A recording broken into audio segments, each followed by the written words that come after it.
В России меньше, чем 1500 эскимосов зарегистрировано, да? И Да, 1400.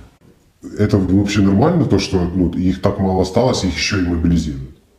Ненормально. Там всех коснулась мобилизация. Не имеет значения, кто он там. Эскимос, Ивен, Якогир, Коряк. Ну а по закону это вообще законно? Ну, нету ли какого-то закона, который должен защищать? Коренных малочисленных народов.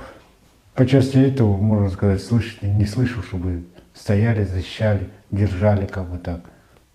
То есть ты слышал, что и других эскимосов мобилизировали, кроме твоих племянников? Да. У меня 2 племянника были мобилизованы. Один погиб, другой пропал без вести. Они тоже эскимосы? Один как бы эскимос, но наполовину эскимос, наполовину русский.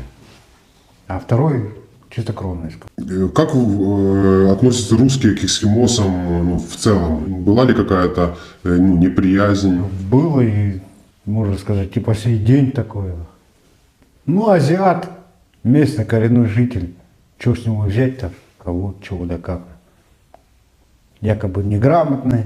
Те земли, на которых живут эскимосы, они очень богаты на ресурсы. Вот есть коренные жители, да, но выходит, что этими природными ресурсами они в принципе не могут воспользоваться. Да, Хочешь, чтобы тебя обменяли?